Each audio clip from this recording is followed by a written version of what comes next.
Luc 1, du 9 au 20. C'est dans le même sens où... Oui, c'est la grâce aussi, mais on va voir que le Seigneur va accorder la grâce à Marie. L'ange Gabriel va venir leur parler à Zacharie et à Marie. Et il va rendre... Zacharie va un peu hésiter, il va lui dire nous sommes Dieu et on peut pas, il ne croit pas à la grâce que l'ange Gabriel est en train de lui donner en prophétie et il va lui rendre muet. La Vierge Marie, elle va recevoir la même grâce, mais elle va répondre, va dire comment ça se fait que moi je vais être enceinte, j'ai jamais connu d'homme. Et l'ange ne va pas lui sanctionner comme il a sanctionné Zacharie.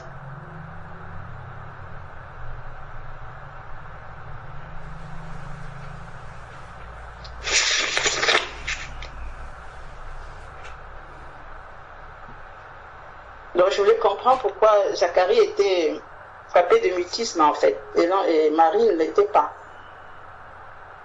Et pourtant c'est le même ange qui les a parlé, l'ange Gabriel.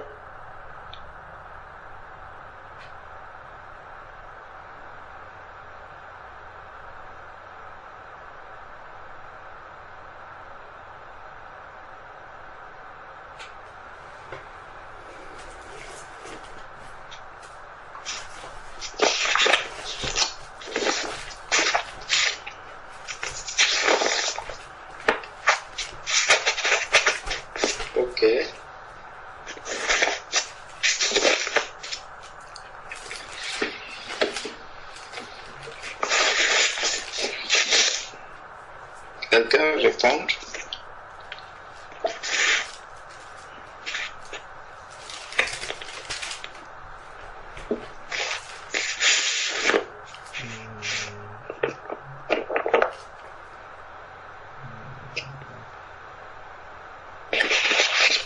Bon. Si nous prenons Luc chapitre 1. Oui.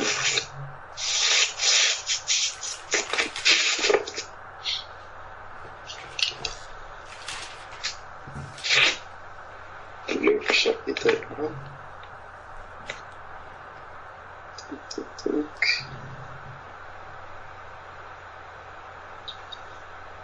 On peut commencer à quel verset?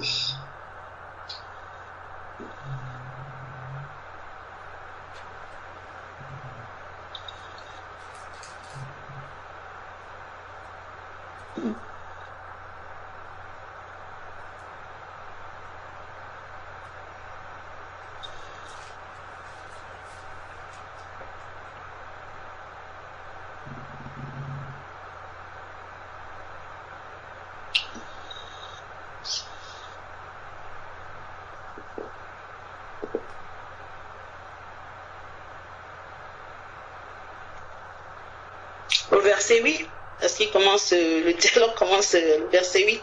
Enfin, pour moi.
allons-y.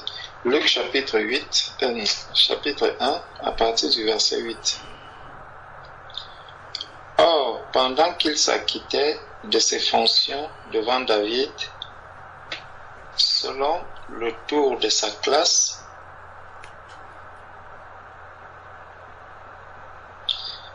il fut appelé par le sort d'après la règle du sacerdoce à entrer dans le temple du Seigneur pour offrir le parfum. Toute la multitude du peuple était dehors en prière, à l'heure du parfum. Alors un ange du Seigneur apparut à Zacharie et se tint debout à droite de l'autel des parfums. Zacharie fut troublé et le voyant, et la frayeur, Zacharie fut troublé en le voyant, et la frayeur s'empara de lui. Mais l'ange lui dit, « Ne crains point, Zacharie, car ta prière a été exaucée. Ta femme Élisabeth t'enfantera un fils, et tu lui donneras le nom de Jean. Il sera pour toi un sujet de joie et d'allégresse, et plusieurs se réjouiront de sa naissance. Car il sera grand devant le Seigneur, il ne boira ni vin, ni liqueur enivrante, et il sera rempli de l'Esprit Saint dès le sein de sa mère. Il ramènera des fils d'Israël au Seigneur leur Dieu. Il marchera devant Dieu avec l'esprit et la puissance d'Élie pour amener les cœurs des pères vers les enfants et les rebelles à la sagesse des justes, afin de préparer au Seigneur un peuple bien disposé. Zacharie dit à l'ange, « À quoi reconnaîtrai-je cela? Car je suis vieux et ma femme est avancée en âge. » L'ange lui répondit, « Je suis Gabriel, je me tiens devant Dieu. J'ai été envoyé pour te parler et pour t'annoncer cette bonne nouvelle. Et voici, tu seras muet et tu ne pourras parler jusqu'au jour où ces choses arriveront, parce que tu n'as pas cru à mes paroles qui s'accompliront en leur temps. Et voici, tu seras muet et tu ne pourras parler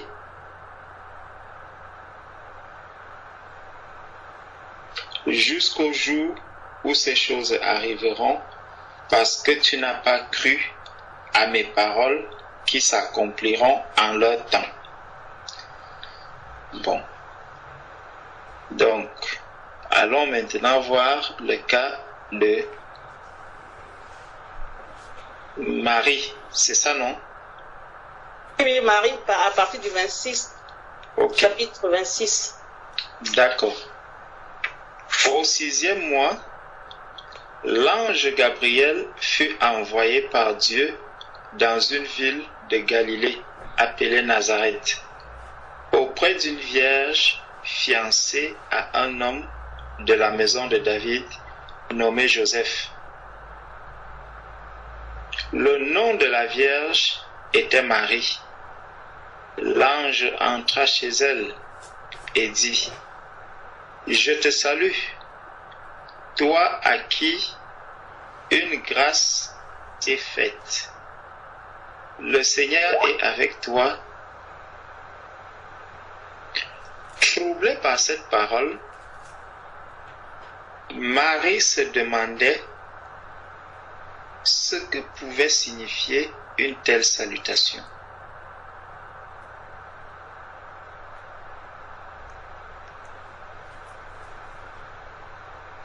L'ange lui dit, « Ne crains point, Marie,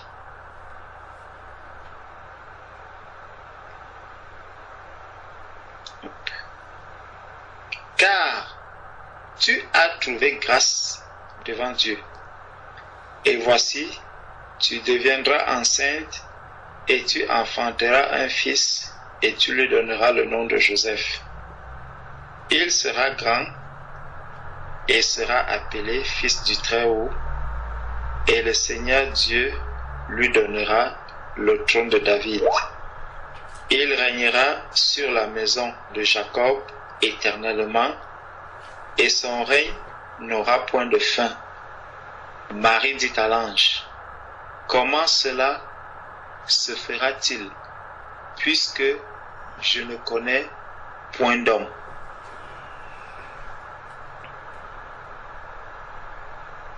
L'ange lui répondit, « Le Saint-Esprit viendra sur toi, et la puissance du Très-Haut te couvrira de son ombre. C'est pourquoi le Saint-Enfant qui naîtra de toi, cela sera appelé Fils de Dieu.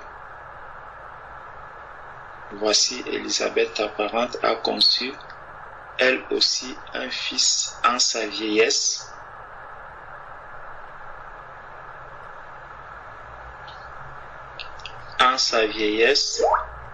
Et celle qui était appelée stérile est dans son 6e mois, car rien n'est impossible à Dieu.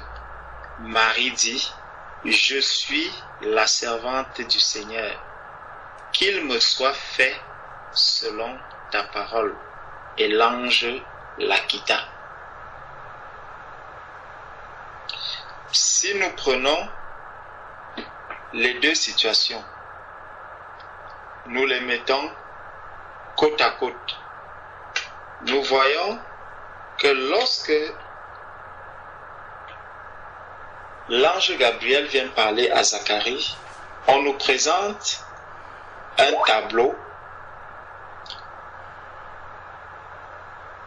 Regardons d'abord les similitudes. C'est que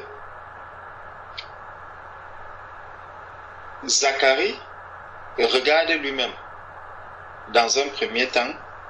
Marie aussi regarde son état actuel. Zacharie est déjà âgé. Son épouse aussi est déjà âgée parce que au verset 36, il nous est dit, « Voici Élisabeth, ta parente. » Donc, elle était bien âgée par rapport à Marie, a conçu, elle aussi, un fils en sa vieillesse, et celle qui était appelée stérile est dans son 6e mois. Donc, l'ange vient parler. Est-ce que c'est à Élisabeth que l'ange est venu parler ici? L'ange est venu parler à Zacharie. Et qui était Zacharie? Qui était Zacharie? Quand on remonte, on nous montre que Zacharie était quelqu'un qui était très rapproché de Dieu.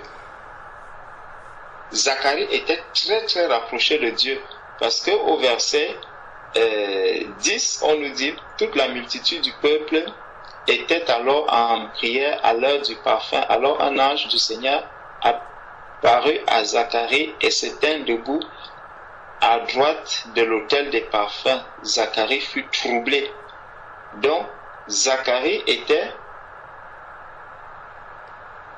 sacrificateur. Zacharie était un sacrificateur. Donc, il connaissait bien le Seigneur. Il connaissait bien Dieu. La Bible nous dit que sans la foi, il est impossible d'être agréable à Dieu. Zacharie, un sacrificateur, l'ange Gabriel vient lui parler, il vient lui annoncer la naissance d'un fils dans son foyer. L'ange n'est pas allé ici parler à Élisabeth, c'est à Zacharie que l'ange vient, que l'ange est en train de parler. La situation qui se passe ici, c'est avec Zacharie, le sacrificateur. Il est en train d'accomplir un travail. Il est en train d'accomplir un travail. Et c'est là que l'ange arrive. Et on nous dit que l'ange, à son apparition, Zacharie est troublé lorsqu'il le voit. Et la frayeur s'empara de lui. Regardons bien, soulignons bien ce qui est en train de se passer dans le corps de Zacharie. Il y a le trouble et il y a la frayeur. Il est troublé et il y a la frayeur qui s'empare de lui. Tandis que quand on regarde déjà le cas de Marie, l'ange entra chez elle et lui dit: je te salue, toi à qui une grâce a été faite, le Seigneur est avec toi. Troublée par cette parole, Marie se demanda ce que pouvait signifier cette salutation. L'ange, le Saint-Esprit ne nous signale pas la crainte qui s'est emparée de Marie. Elle a juste été troublée, donc elle se pose des questions. Mais comment est-ce que ceci peut m'arriver? Et l'ange vient justement mettre le doigt sur la crainte. L'ange lui dit: ne crains point, Marie, car tu as trouvé grâce devant Dieu. Zacharie, lui, il est allé jusqu'à la crainte. Mais chez Marie, l'ange vient d'abord la préserver de la crainte. La frayeur s'est emparée de Zacharie, tandis que Marie, non. Et le Seigneur qui voit dans les cœurs, il nous ramène maintenant au verset 19. L'ange lui répondit: je suis Gabriel, je me tiens devant Dieu. J'ai été envoyé pour te parler et pour t'annoncer cette bonne nouvelle. Zacharie, en fait, lorsque nous lisons dans le livre des Nombres, on va voir, attendez,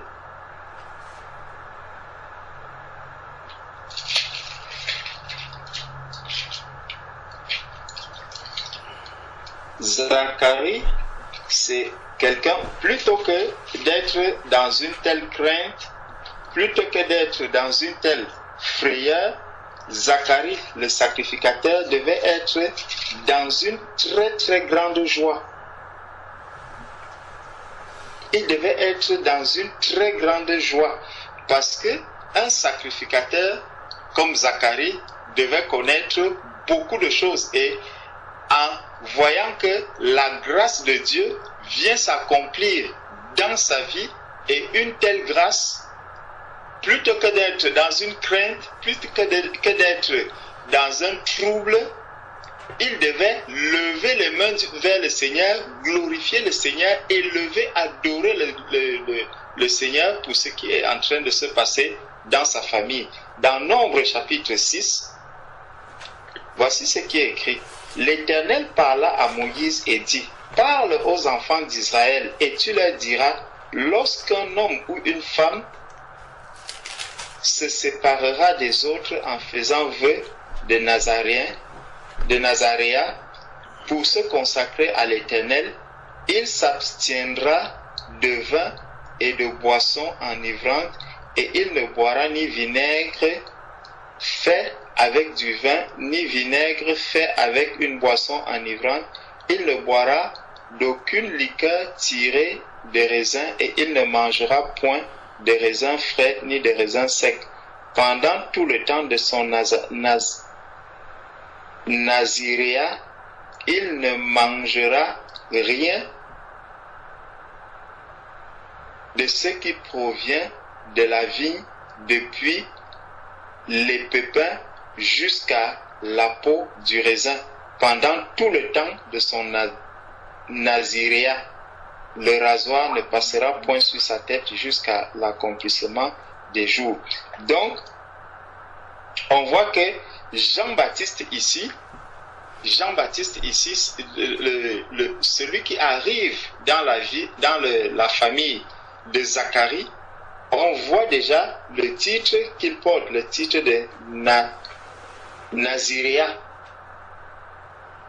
Naziréat qui arrive dans sa famille. Donc, Jean-Baptiste, Zacharie connaît bien la parole de Dieu.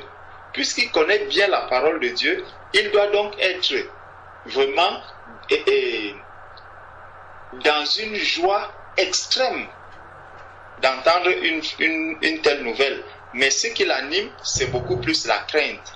C'est comme aujourd'hui, quand tu vois un enfant de Dieu qui a, par exemple, la crainte de l'enlèvement, la crainte du retour du Seigneur Jésus. C'est quelque chose de très très grave. Un enfant de Dieu ne doit pas avoir la crainte du retour du Seigneur Jésus. Les craintes que l'on manifeste régulièrement, est-ce que je suis même sauvé? Est-ce que j'ai ceci? Est-ce que j'ai ceci? Est-ce que j'ai même le Saint-Esprit? Toutes ces craintes-là, c'est des choses qui sont graves. Parce que nous connaissons la parole de Dieu. Nous savons que le Seigneur Jésus revient. Nous savons que le Saint-Esprit nous a été donné pour le jour de la rédemption. Donc, il y a beaucoup de choses que les enfants de Dieu sont supposés connaître. Ces craintes-là, elles ne sont pas bonnes devant le Seigneur.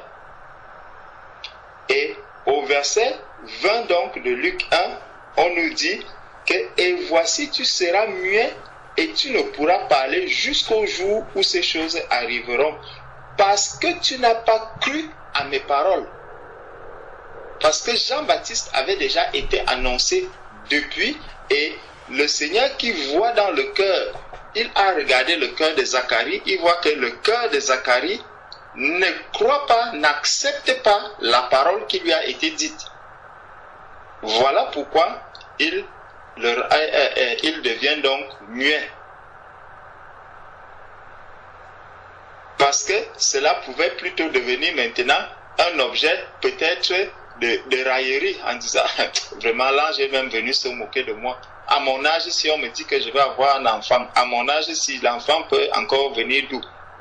Toutes ces paroles d'incrédulité devaient rester dans le cœur de Zacharie jusqu'à ce que la parole de Dieu s'accomplisse. Jusqu'à ce que la parole de Dieu s'accomplisse. Et la parole, et Jean-Baptiste et Zacharie va encore ouvrir la bouche justement lorsque l'enfant va arriver. Et on voit donc Marie qui est troublée, il y a Marie qui est troublée, et Marie, verset 34, Marie dit à l'ange, comment cela se fera-t-il, puisque je ne connais point d'homme? Donc Marie s'interroge. L'ange lui répondit, le Saint-Esprit viendra sur toi, et la puissance du Très-Haut te couvrira de son ombre. C'est pourquoi le saint enfant qui naîtra de toi sera appelé fils de Dieu.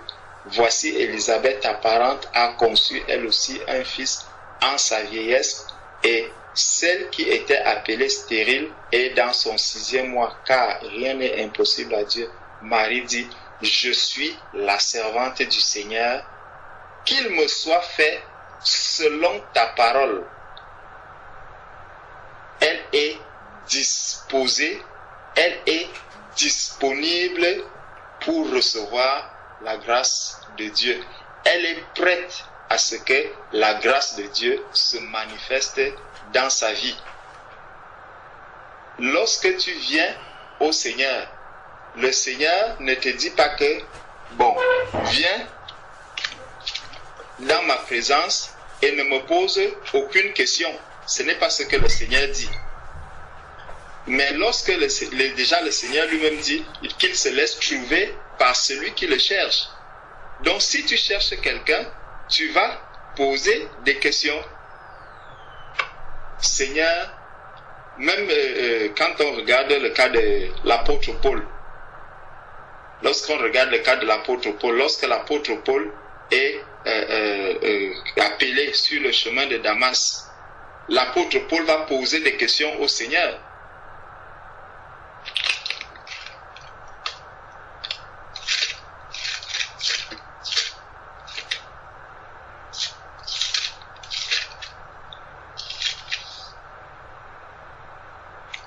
Actes chapitre 9,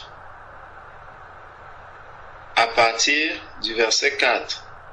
Il tomba par terre et il entendit une voix qui lui disait « Saul, Saul, pourquoi me persécutes-tu » Il répondit « Qui es-tu, Seigneur ?» Et le Seigneur dit « Je suis Jésus que tu persécutes. Il se sera dur de regimber contre les aiguillons. » Seigneur, que veux-tu que je fasse? Donc il cherche à connaître le Seigneur, il cherche à connaître ce pourquoi le Seigneur l'a appelé.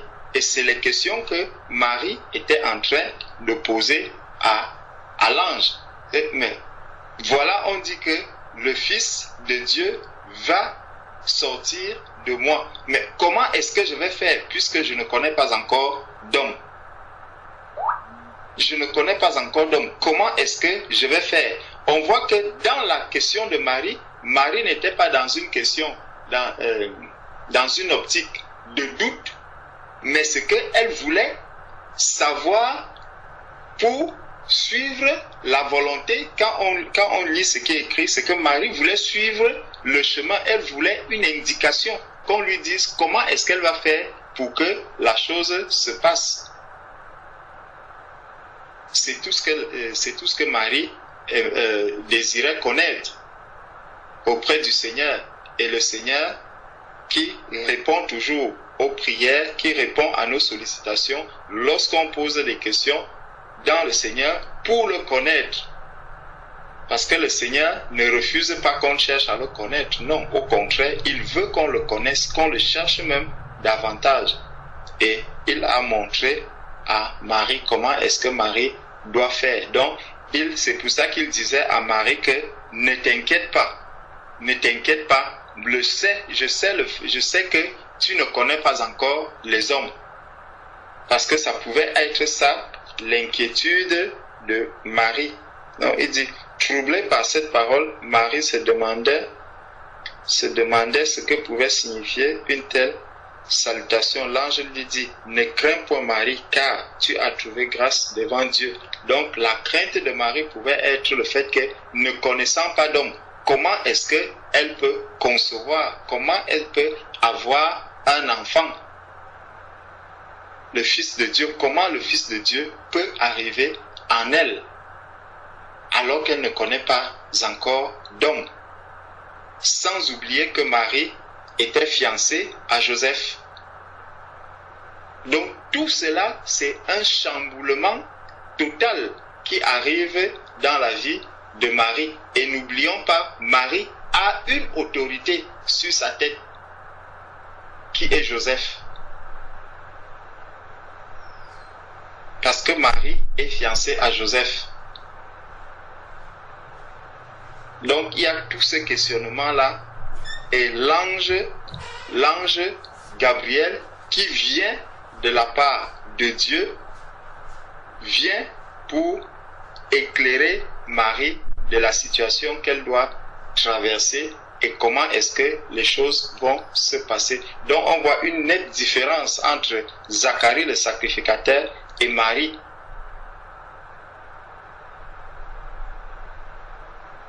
Donc voilà un peu ce que je pouvais dire par rapport à cette question.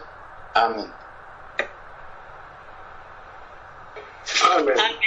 Amen. Amen. Alléluia. Merci. Amen. Merci Jésus. Amen.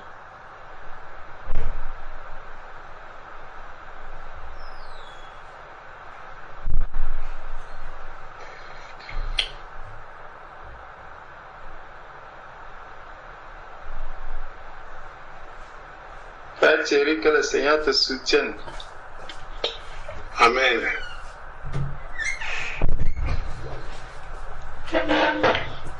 Je vois comment tu es en prière. Amen. Nous sommes là par la grâce de Dieu. Amen.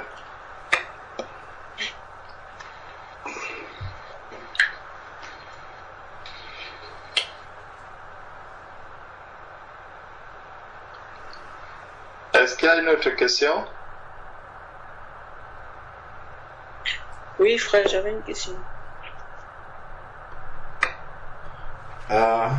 Je voulais apporter un complément avant la question de la sœur Francine par rapport à la question de Maman Tech. Non.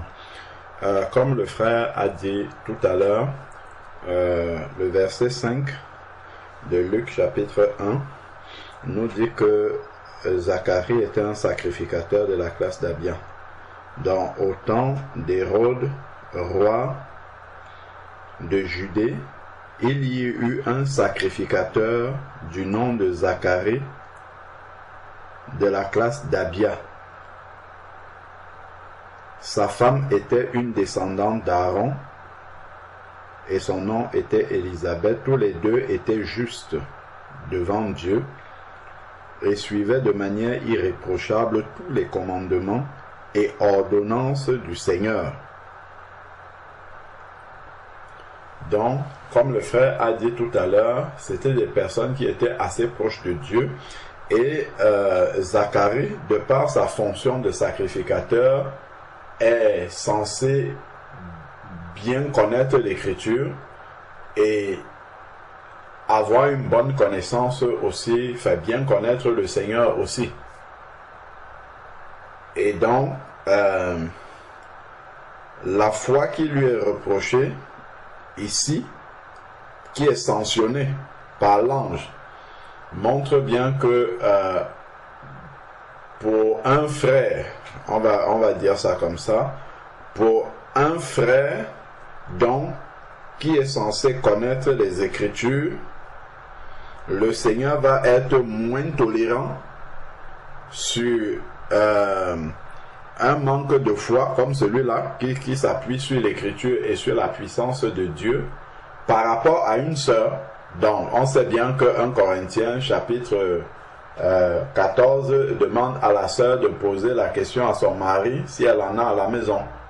Donc les questions même de Marie à l'ange sont plutôt bienvenues et naturelles. Alors que Zacharie, lui, il est censé même enseigner la parole de Dieu, mais il a un problème de foi ici. Donc, au niveau de l'enseignant de la parole de Dieu et du frère, le Seigneur est plus sévère, on va dire, est plus rigoureux. Voilà, utilisons plutôt le mot rigoureux. Le Seigneur est plus rigoureux sur son manque de foi, alors que pour Marie, c'est normal. C'est-à-dire, là, l'ange n'a même pas, dès qu'elle a dit comment est-ce que ça va se passer, l'ange a directement commencé à lui expliquer comment ça va se passer, et à la fin, comme le frère disait, on voit que Marie était bien disposée. Alors que Zacharie aurait vraiment dû connaître la parole de Dieu et vraiment avoir suffisamment de foi en Dieu. Le fait de voir seulement un ange déjà, c'est quelque chose qu'un sacrificateur doit savoir. Il doit savoir que ça, c'est un messager de Dieu. Surtout que Gabriel est cité déjà dans Daniel 8,16. Et le sacrificateur est censé avoir lu le livre de Daniel et connaître même Gabriel. Gabriel ne vient pas pour s'amuser. C'est quelqu'un qui se tient devant Dieu. Il vient pour manifester la puissance de Dieu, annoncer des choses qui viennent du Seigneur. Donc il est difficilement acceptable qu'un sacrificateur puisse poser encore des questions alors que l'ange lui dit voilà, ça va arriver, qu'il se pose encore des questions charnelles, se demander comment humainement ça va arriver, alors que là on est en plein dans le spirituel. C'est un ange qui est descendu du ciel pour lui apporter un message. Donc c'est difficile, le Seigneur accepte plus difficilement d'un frère et de qui de plus est quelqu'un qui doit enseigner la parole de Dieu, d'avoir autant de doutes, d'où l'ascension du Seigneur. Et donc pour Marie c'est le cas. Et à l'inverse, regardons un peu dans Nombre chapitre 12. Il y a quelque chose qui se passe là mais en sens inverse. Nombre chapitre 12.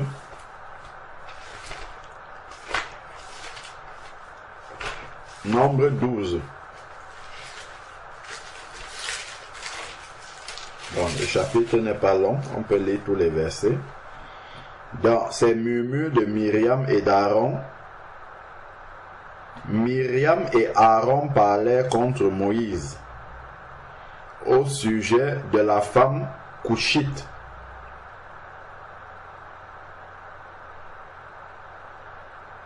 Donc, au sujet de la femme couchite qu'il avait prise, car il avait pris une femme couchite.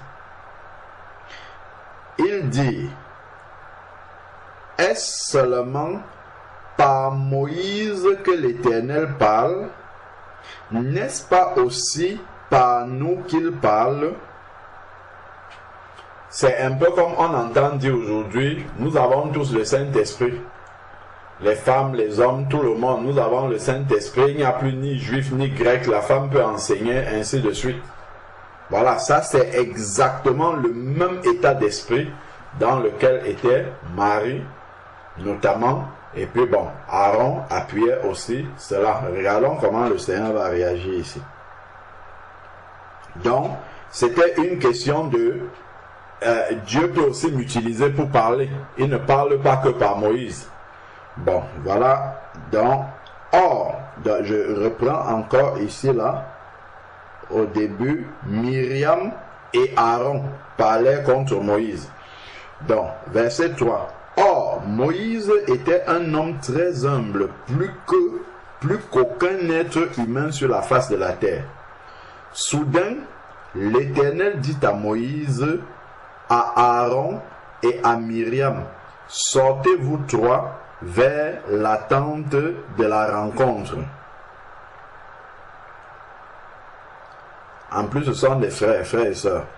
Donc, ils sortirent tous les trois. L'Éternel descendit.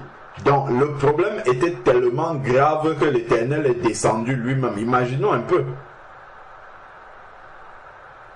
Nous tous, nous avons le Saint-Esprit. Nous pouvons parler de la part de Dieu est descendu lui-même pour régler ce problème-là.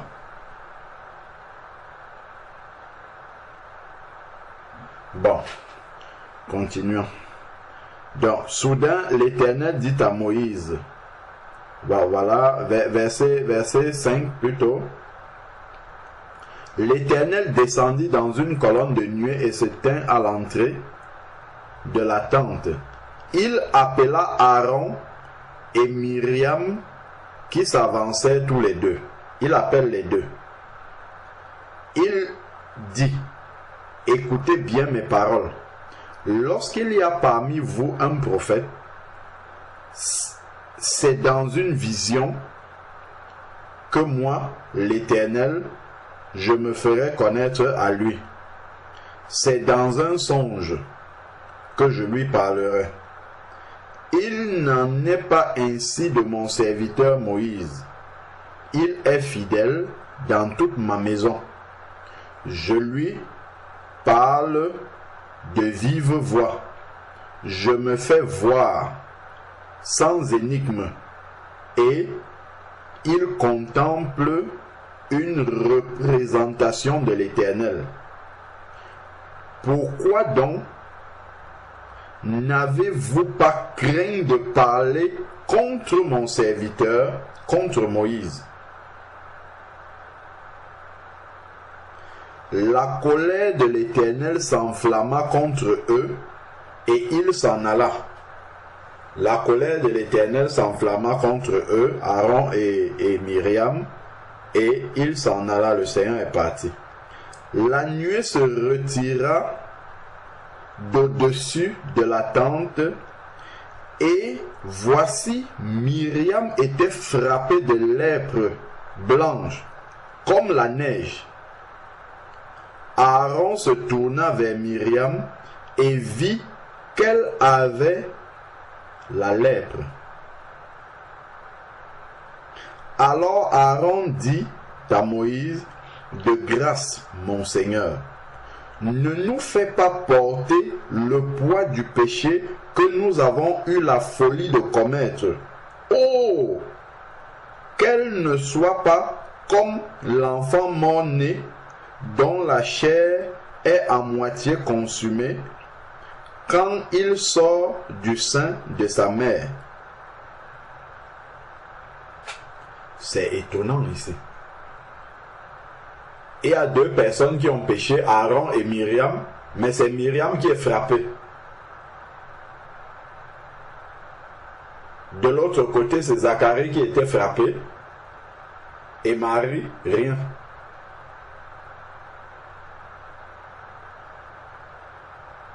Ici, c'est Myriam qui est frappée. Myriam est allée se prononcer dans ce qui concerne le ministère de la parole, alors qu'une femme n'a pas sa place là-bas. Est-ce que Dieu doit seulement parler par Moïse? Il peut parler par nous aussi. Aaron a dit la même chose, mais Aaron n'a rien ici. C'est Myriam qui a été frappée de lèpre.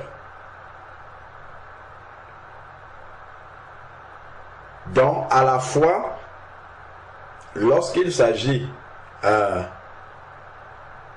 d'une sœur qui vient se retrouver dans ce qui concerne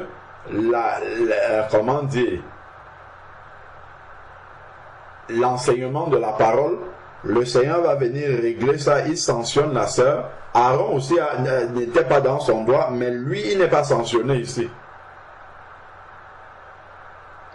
Par contre, Myriam, elle est sanctionnée. Et de l'autre côté, Zacharie était censé connaître la parole de Dieu et donc d'avoir la foi, mais il n'a pas eu cette foi-là. Lui, il est sanctionné, alors que Marie, effectivement, en tant qu'une sœur, et puis compte tenu de ses dispositions, l'ange lui a simplement expliqué ce qu'il y avait à expliquer. Donc, ensuite, maintenant, ici, Aaron va parler à Moïse.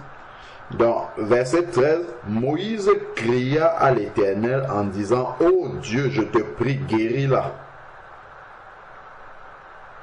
Voilà Moïse qui vient intercéder pour Myriam, « Guéris-la. » Et l'Éternel dit à Moïse, « Si son père lui avait craché au visage, ne serait-elle pas dans la confusion pendant 7 jours ? Qu'elle soit exclue du camp pendant 7 jours. » Elle est frappée de lèpre, elle doit être exclue du camp pendant 7 jours. Après quoi elle sera réintégrée. Myriam fut exclue du camp pendant 7 jours et le peuple ne partit pas jusqu'à ce que Myriam soit réintégrée. Dans tout cela, ici, là, on va parler d'une quelconque sanction contre Aaron. D'après cela, le peuple partit pour Azéroth, donc, et campa dans le désert de Paran. Donc, c'était simplement pour nous montrer comment, lorsque on ne se retrouve pas dans le registre où le Seigneur nous attend, comment la sanction peut arriver. Donc, c'est un cas dans l'autre sens qu'on retrouve dans l'ancienne alliance. Amen. Amen. Amen. Amen. Gloire au Seigneur. Amen.